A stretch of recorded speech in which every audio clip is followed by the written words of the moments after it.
Now, Vladimir Putin has said one of his priorities will be the war in Ukraine. Well, the BBC has reported on the thousands of children taken unlawfully to Russia.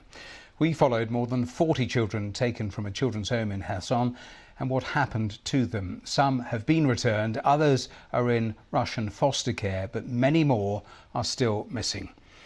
Well, here in London, a British MP has convened a meeting to discuss the fate of Ukrainian children who've been taken to Russia. My colleague, Olga Malchevska, was invited to take part in those discussions in Westminster today, and she joins me live on the programme. And Olga, just take us through in terms of the sorts of evidence that MPs have actually been hearing about what has happened to those children.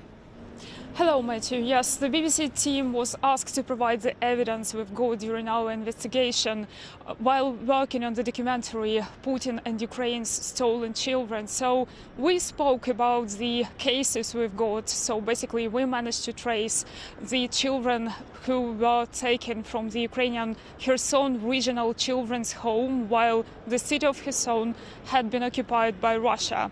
We managed to trace a couple of cases of those children, and some of them had been returned later on. One of them, as we managed to find out, was adopted. One of those kids was adopted by the Russian MP, whose name is Sergei Mironov, who is a close Putin's ally. And that girl, she was just 10 months old when she had been taken from the Kherson Regional Children's Home in Ukraine while it was occupied by Russians.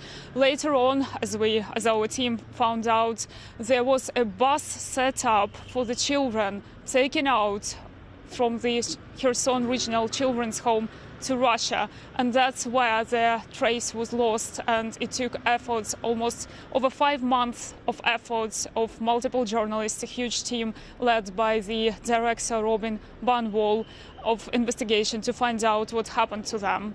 Now with me is Mykola Kuleba, who is the head of Ukrainian NGO Save Children. He is one of those who are conducting that huge efforts, collaborating with the Ukrainian government and the governments of other countries, trying to return those children who were deported to Russia.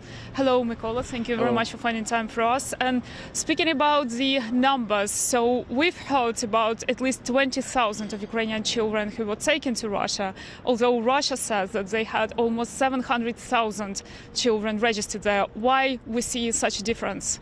Sometimes people confused hearing different numbers, you're right, but we have to talk about bigger number of children for the last 10 years, because after 2014 first invasion, more than 1 million children stays under the Russian. It's critical because a strategy of Russia just brainwashed these children, instilled hatred towards the West, not only towards Ukraine, and weaponized these children, used them as the Russian soldiers in this war.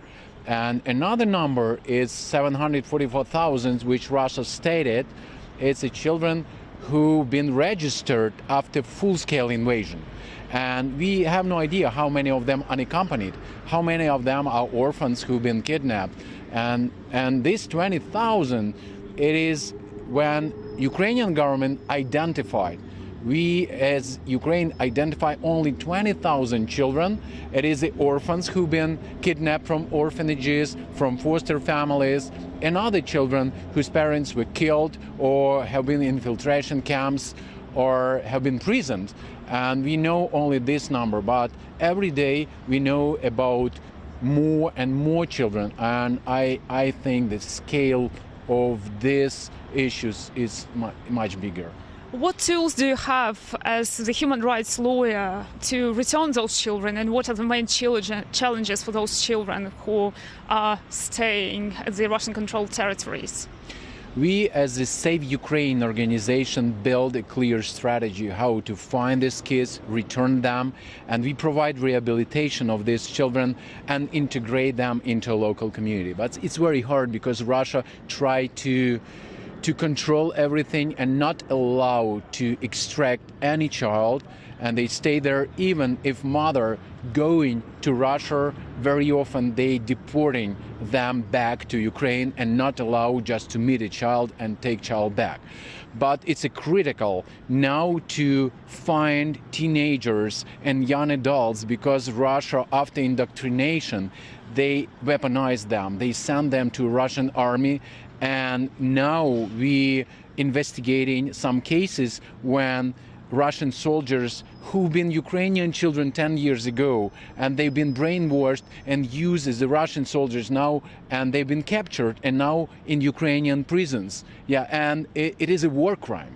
Thank you very much for sharing your expertise. And just to expand on that, we've heard the evidence from Victoria Prentice, who is the Attorney General for England and Wales. We also heard Baroness Helena Kennedy, who also participates in the UK, Ukraine and wider coalition on the returning of Ukrainian children and unlawfully deported to Russia.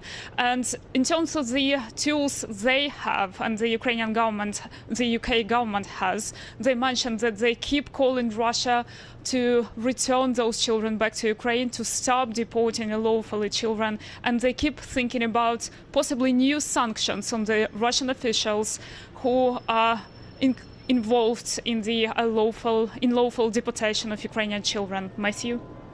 Olga, thanks very much. Thank you.